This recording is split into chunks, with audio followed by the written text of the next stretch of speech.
Captain Jake Morrison stood on the bridge of the UES Defiant and watched the stars through the main screen. The year was 2387, and 50 years had passed since aliens first came to Earth.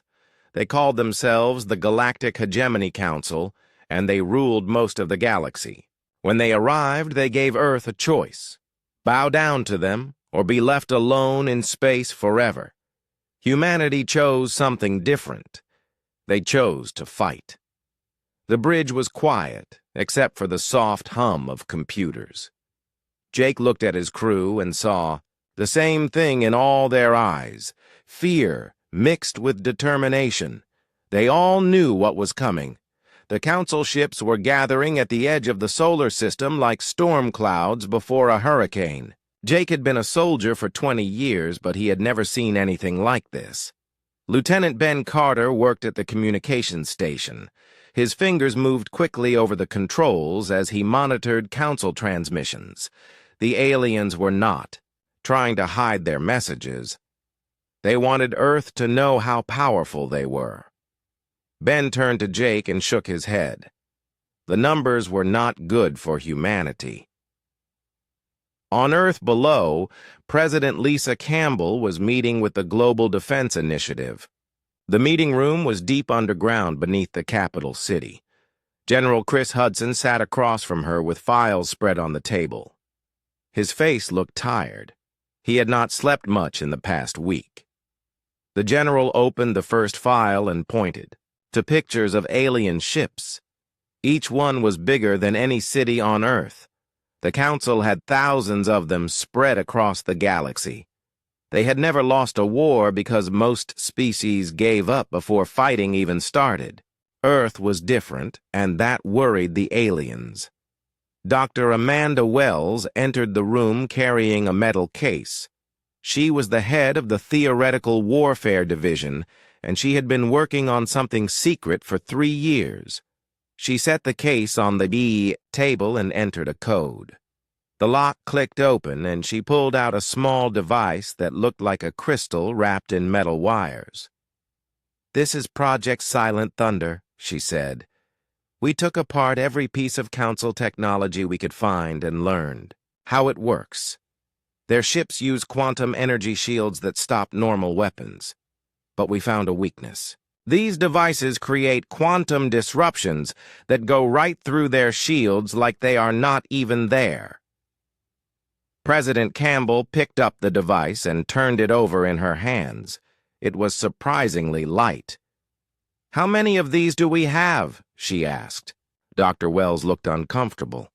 "We have enough to equip 50 ships and some ground weapons. The simulations show they will work, but we have never tested them in real combat." General Hudson leaned back in his chair. 50 ships against thousands. Even with these new weapons, the odds were impossible. But he had studied human history and knew that impossible odds did not always mean defeat. Sometimes they just meant that victory would cost everything. Back in space, Jake Morrison received a message on his personal communicator. It was orders from Earth Command. If the planet fell, he was supposed to take his ship and a few others to Alpha Centauri. There they would start a guerrilla war against the Council. Jake read the orders twice, then deleted them. He would not run, while Earth burned.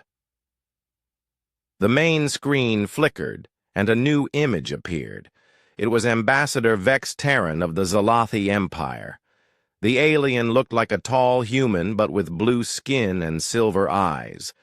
It wore robes that seemed to move on their own. When it spoke, its voice was calm and cold. "People of Earth, you have 72 hours to surrender your independence to the Council. You will become a tributary world and follow all Council laws. Your military will be disbanded, and your leaders will report to Council governors. This is your final chance to avoid unnecessary suffering." Jake turned off the transmission and looked at his crew.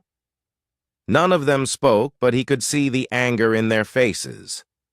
Humanity had spent 50 years building ships and training soldiers. They had colonies on Mars and the Moon. They had traveled to other star systems. Now aliens wanted to take it all away because humans refused to kneel. On Earth, civilians were moving into underground shelters. The preparations had been going on for months. Every major city had tunnels and bunkers that could house millions of people. Children carried small bags with their most important things. Parents tried to look brave, but their hands shook when they thought no one was watching.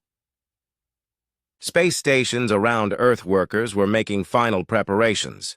The orbital defense platforms looked dead from the outside, but inside teams were installing the new quantum disruption weapons. The platforms had been built to look like normal industrial facilities.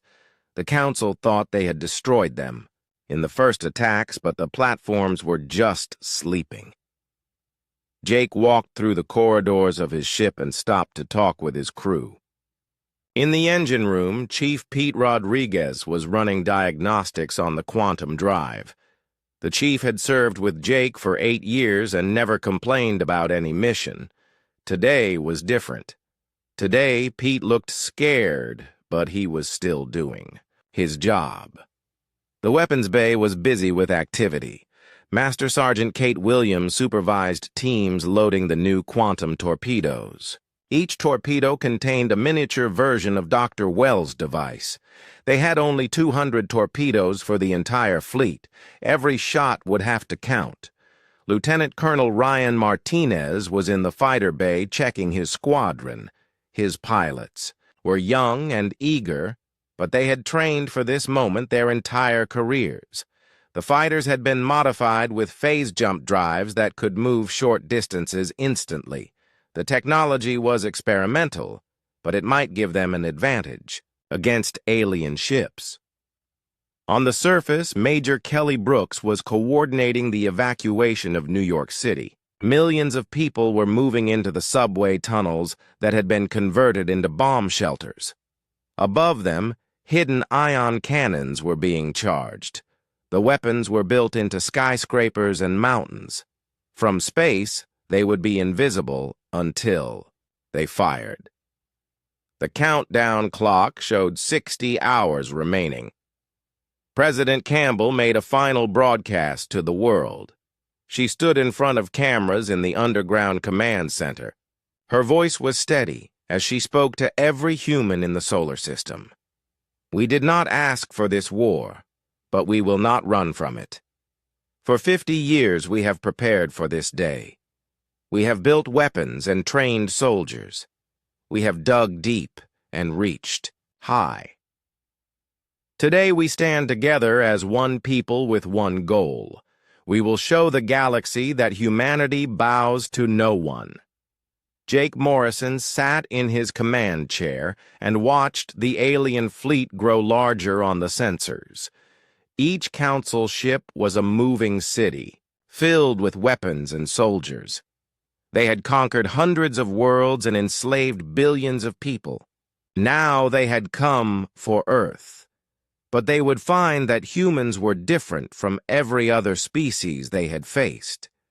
They would learn that some things were worth dying for. They would discover that freedom was not something humans would ever give up willingly. The stars looked cold and distant, but Jake knew that somewhere out there, other worlds were watching. If Earth fell tonight, the galaxy would know that at least one species had refused to surrender. If Earth won, then maybe others would find the courage to fight. Either way, humanity would face the darkness standing up. The Council attack began exactly when they said it would. 3 massive ships appeared in Earth orbit like dark mountains against the stars.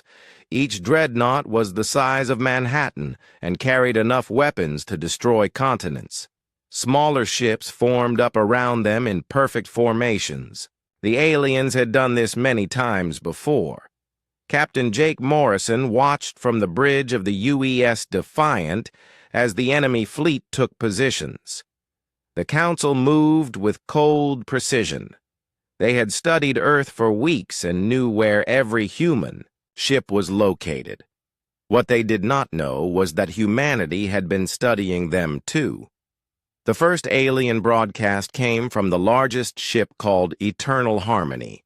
The message was simple: surrender now or be destroyed. The voice belonged to War Commander Zeth Cole, who had conquered 12 worlds without losing a single ship. He expected Earth to fall within hours. Instead of surrender, the aliens got their first surprise. The orbital defense platforms that they thought were destroyed suddenly came alive. Hidden quantum disruption cannons emerged from what looked like broken metal and debris. The weapons charged with a sound like thunder rolling across space. Jake smiled as he watched the platforms fire. Brilliant blue beams struck the Eternal Harmony and passed right through its energy shields. The quantum disruption technology worked exactly as Dr. Wells had promised. The alien ship shuddered as massive holes appeared in its hull. Atmosphere vented into space in glowing streams. Colonel Ryan Martinez launched his fighter squadron from the Defiant. His pilots included Lieutenant Beth Carson and Commander Alex Torres, who had trained for this moment their entire lives. The fighters used their phase jump drives to appear inside the alien formation. The Council ships were not prepared for enemies that could teleport. Beth Carson locked onto an enemy cruiser and fired a quantum torpedo. The weapon struck the alien ship and created a cascade failure in its power core. The cruiser broke apart in a flash of white light. Beth whooped with joy as she jumped her fighter to a new position. The aliens were still trying to figure out where she had gone. On Earth, Major Kelly Brooks watched the battle from a command center beneath Chicago. Above her, the ion cannons hidden in the city were charging their capacitors. When Council landing craft tried to establish beachheads, the weapons would be ready. Kelly had served in 3 wars, but nothing had prepared her for fighting aliens. The Council forces were confused by human tactics. Every species they had conquered before fought in organized fleets with predictable patterns. Humans seemed to ignore all military logic. Single fighters attacked capital ships. Damaged vessels rammed enemy cruisers instead of retreating. It was chaos, but it was working. Dr. Amanda Wells activated the solar defense grid from her laboratory on Luna. All across the solar system, hidden installations came online. Asteroids that looked empty revealed massive railgun arrays. Secret bases on Mars began launching swarms of attack drones. The outer moons of Jupiter fired long-range missiles that had been waiting for years. Ambassador Vex Terran monitored the battle from the command ship Ascendant Will. The alien leader watched his forces take losses that should have been impossible. Human weapons were primitive compared to Council technology, but they seemed to bypass every defense. Worse, the humans fought with a ferocity that made no tactical sense. A human pilot named Danny Rodriguez flew his damaged fighter directly into a Council destroyer. The impact created an explosion that took out 2 other alien ships.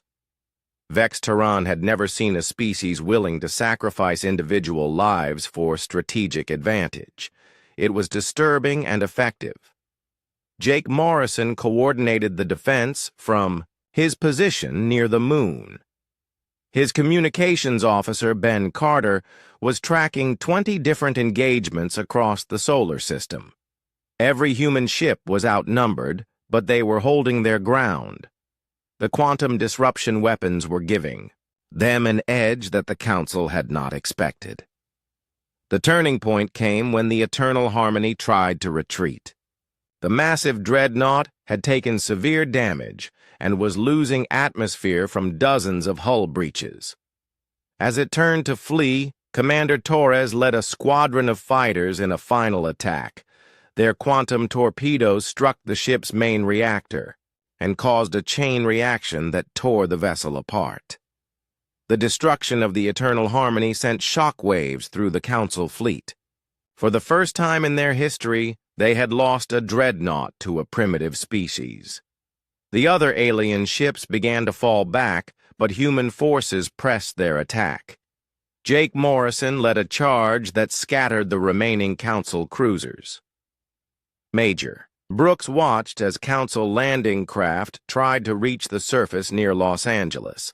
The hidden ion cannons fired as soon as the alien ships entered the atmosphere. Brilliant beams of energy reached up from the mountains and turned the landing craft into falling stars. None of the Council troops reached the ground alive. On Mars, the defense forces led by Sergeant Nicole Foster were dug into the Valles Marineris canyon system. When Council ships tried to land, the humans opened fire with weapons that had been hidden in the rock walls. The aliens found themselves trapped in a canyon that had become a shooting gallery. The battle raged for 18 hours before the Council forces finally withdrew. The aliens had lost over 60 ships, including the mighty Eternal Harmony. Human losses were severe, but they had achieved something thought impossible. They had defeated a Council attack force in open battle. Jake Morrison stood on his bridge and looked at the debris field where the alien fleet had been. Pieces of destroyed ships drifted among the asteroids like metallic snow. His crew was exhausted, but they were alive. More importantly, they had sent a message to the galaxy that humanity would not surrender. The celebration was short-lived. Long-range sensors detected new contacts approaching the solar system. The Council's Third Fleet was responding to the distress calls from the destroyed ships. Admiral Greg Thompson took command of Earth's combined forces and began preparing for the next attack. Dr. Wells analyzed the wreckage of Council ships that had been recovered. The alien technology was more advanced than anything humans had ever built, but it had weaknesses. The quantum shields that protected their ships were vulnerable to specific frequencies. She began working on improvements to the disruption weapons. News of the victory spread quickly through Earth's colonies. On Mars and the Moon, celebrations broke out in the underground cities. Children who had never seen the surface drew pictures of human ships defeating alien invaders. For the first time in months, people began to hope that they might survive, but the victory had come at a cost. Several orbital platforms were destroyed and hundreds of human fighters had been lost. The industrial facilities that built Earth's weapons were damaged. President Campbell knew that the next attack would be larger and humanity might not be so lucky. Jake Morrison received reports from across the solar system. The asteroid mining stations had been converted into weapons platforms. The colonies on Titan and Europa were building more fighters. Every human settlement was preparing for war. They had proven that the Council could be defeated, but now they faced the full might of an interstellar empire. The captain looked out at the stars and wondered how many alien ships were coming. The Council had never faced serious resistance before, and they would not take defeat lightly. Humanity had won the first battle, but the war was just beginning. In the distance, new stars appeared that were not stars at all. They were the lights of approaching alien ships coming to finish what the First Fleet had started. News of Earth's victory traveled faster than light across the galaxy. On Kepler 442b, the Thanari people heard the impossible story and began to whisper among themselves. For 300 years, they had served the Council without question. Now they learned that someone had actually fought back and won. The whispers became meetings, and the meetings became plans. High Counselor Zephyr 9 called an emergency session in the Great Chamber on the Capital World. The massive hall could hold representatives from 1,000 species, but today it felt empty. Many council members were afraid to travel, while rebellions sparked on dozens of worlds.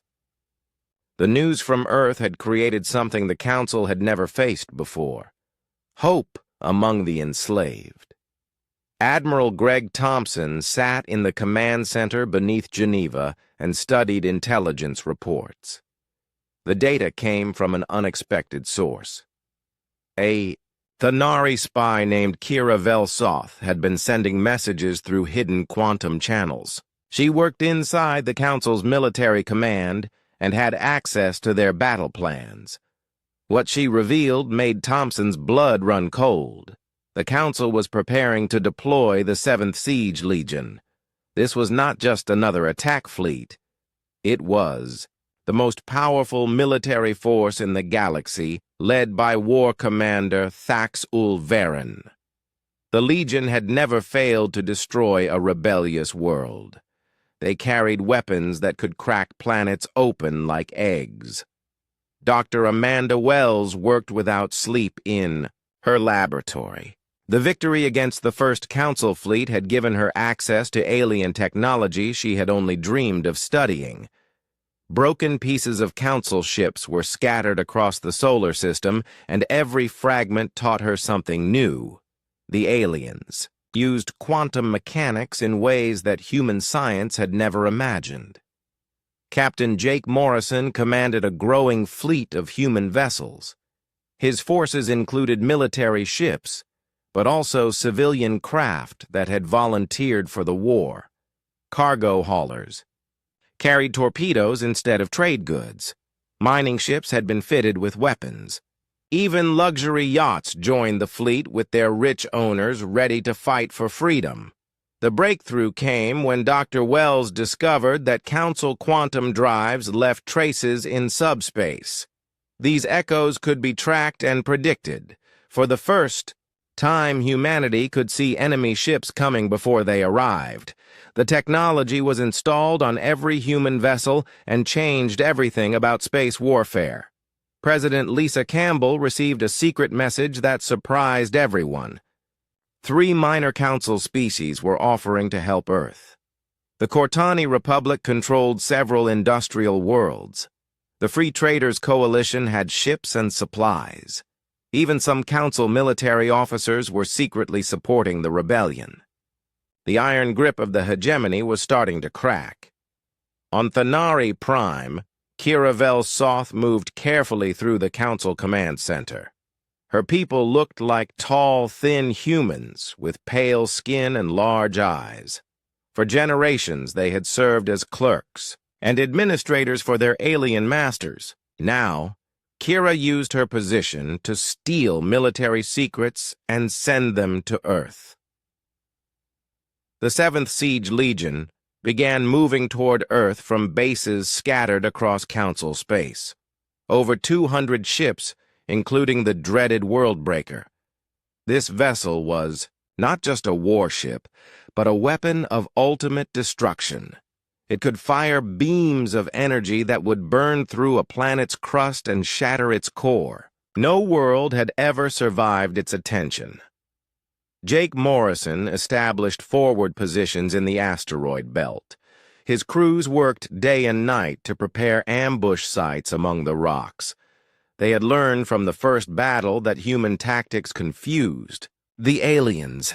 The Council expected organized fleets meeting in open space. Instead, they would find enemies hiding behind every asteroid ready to strike without warning.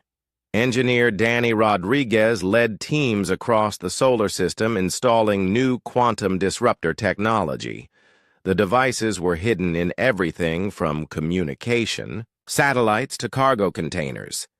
When the Council fleet arrived, they would find that even empty space could become a weapon against them. Major Kelly Brooks coordinated ground defenses from her bunker beneath the ruins of New York. The first battle had taught humanity that the Council would try to land troops on Earth's surface. This time, they were ready.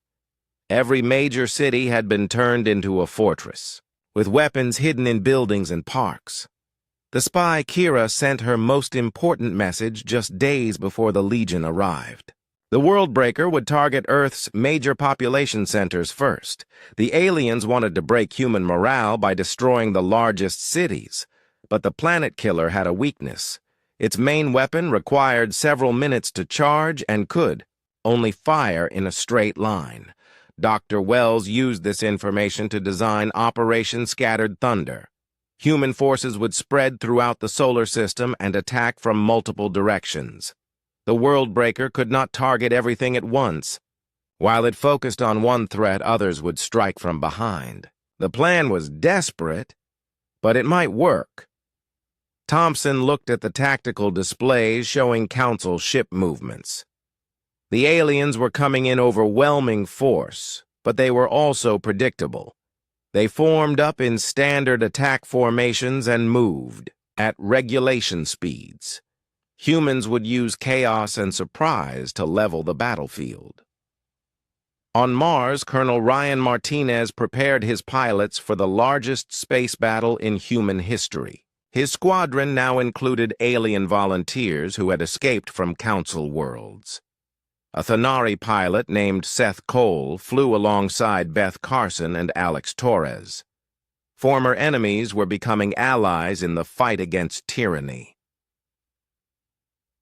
The final hours before the battle were spent in preparation and prayer. Across the solar system, human families said goodbye to loved ones who might not survive the coming fight. Children too young to understand drew pictures of their parents in spacesuits. Adults who had lived their entire lives in peace prepared to die for freedom. Jake Morrison stood on the bridge of the Defiant and watched the long-range sensors. The Council fleet was massive beyond imagination. Every ship was larger and more powerful than anything humanity had ever built.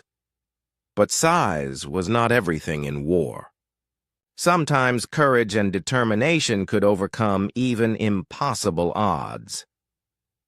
The message came from Earth Command, just as the enemy fleet reached the edge of the solar system. All human forces were ordered to execute Operation Scattered Thunder. The greatest battle in human history was about to begin. Morrison looked at his crew and saw the same expression on every face. They were afraid, but they were ready. War Commander Thax Ulverin aboard the Worldbreaker sent a final demand for surrender. The message was broadcast to every human settlement in the solar system. Lay down your weapons and submit to Council authority. You have seen what happens to those who resist. Your planet will be spared if you surrender now. The response came from President Campbell herself. Her voice was broadcast from every human ship and station. We have seen what happens to free people under Council rule. We have seen worlds turned into slave camps and civilizations erased from history. Earth's answer is the same as it has always been. We will not bow. We will not surrender. We will fight until our last breath for the right to be free. Come and take our world if you can. The 7th Siege Legion arrived like a storm of metal and fire. War Commander Thax Ulverin brought over 200 ships into the solar system in perfect formation. The Worldbreaker led the fleet like a moving mountain of death, its dark hull stretched for kilometers and bristled with weapons that could destroy entire cities with single shots. Admiral Greg Thompson watched the enemy approach from his command center on Luna. The Council fleet was the largest military force ever assembled in human space. Each alien ship was a masterpiece of destruction designed to break the will of rebellious worlds. But Thompson had studied the first battle and learned from human victories. This time would be different. Captain Jake Morrison received his orders and smiled grimly. Operation Scattered Thunder was about to begin. Instead of meeting the aliens in one massive battle, human forces would split into small groups. They would use the solar system itself as a weapon hiding behind planets and asteroids to strike without warning. The first phase began when the Council fleet reached Jupiter. Hidden in the gas giant's rings were dozens of human ships that had been waiting for weeks. Captain Sandra Hill led the attack from her destroyer UES Thunder.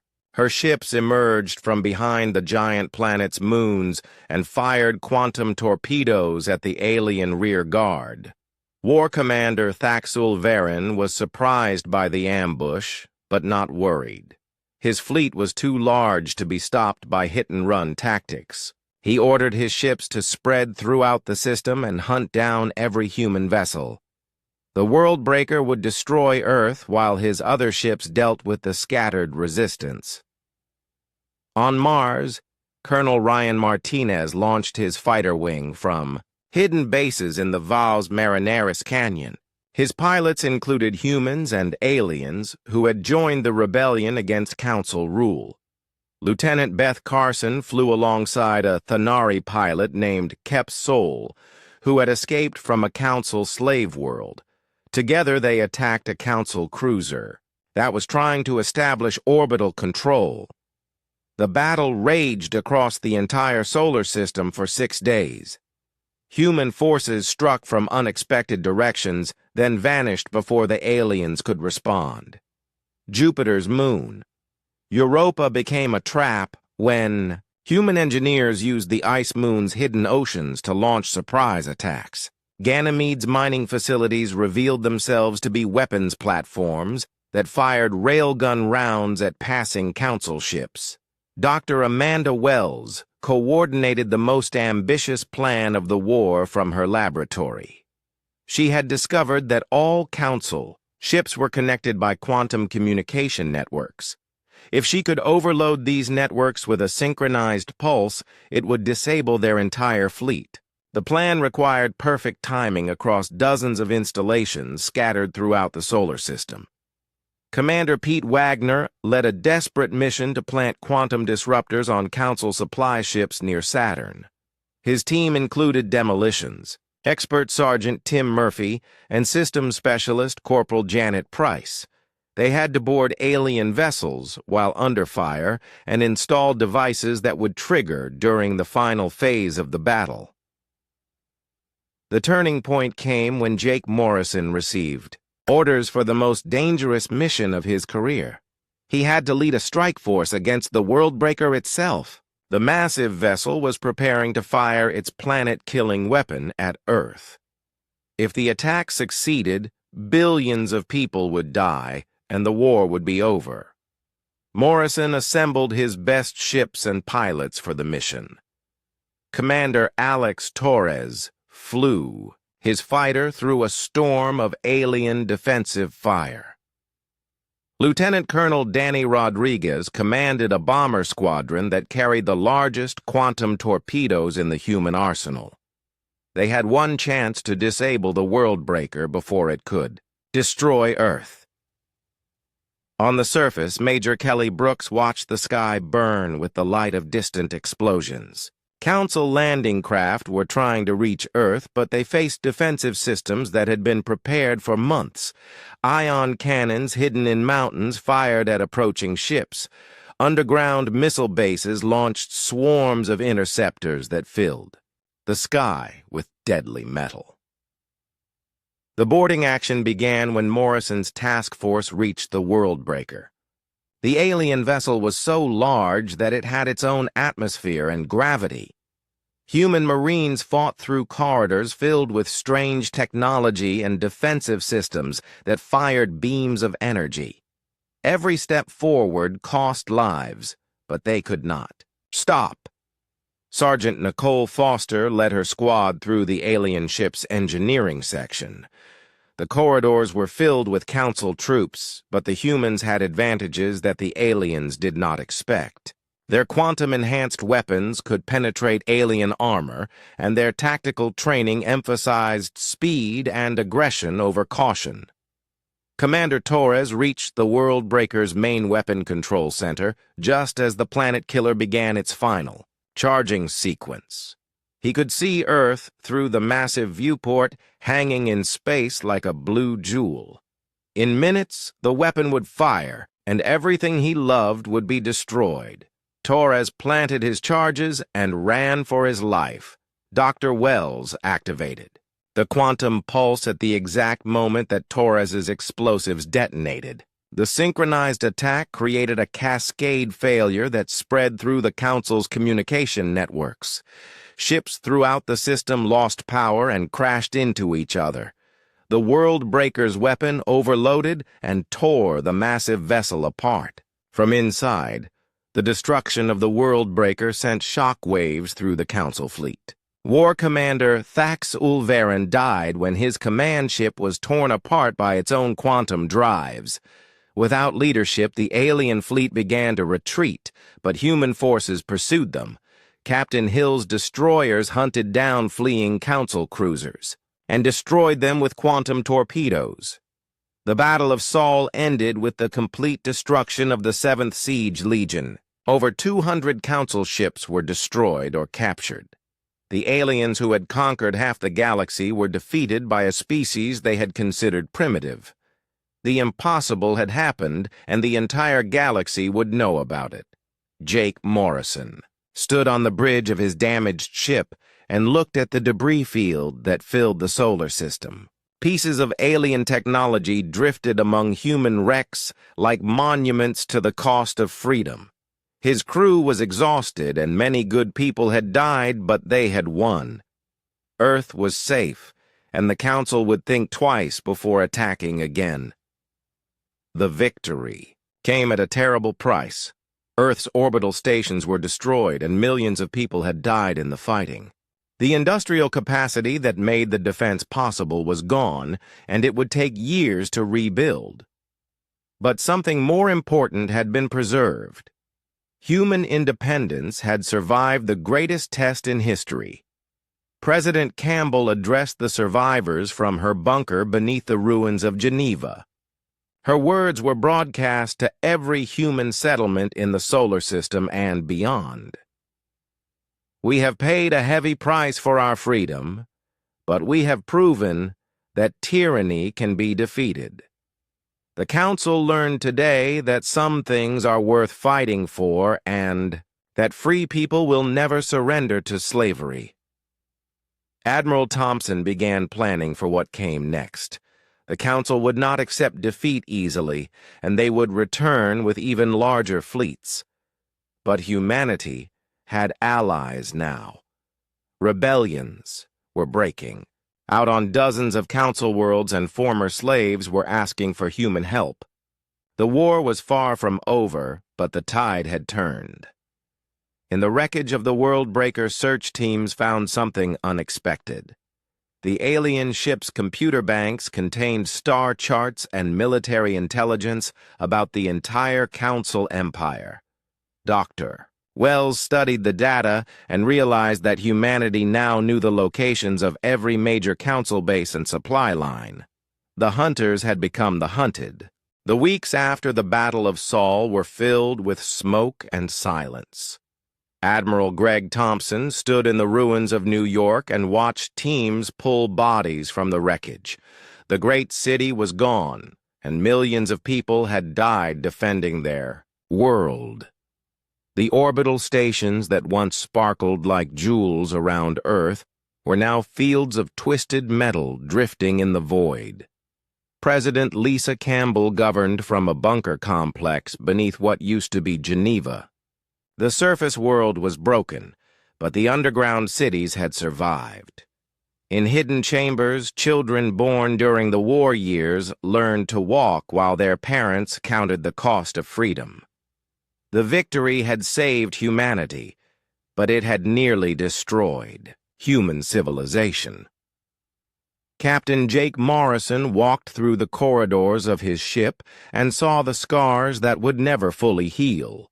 Half his crew was gone, and the Defiant would never fly the same again. But they were alive, and Earth was free. Sometimes that was enough. Sometimes survival was its own kind of victory.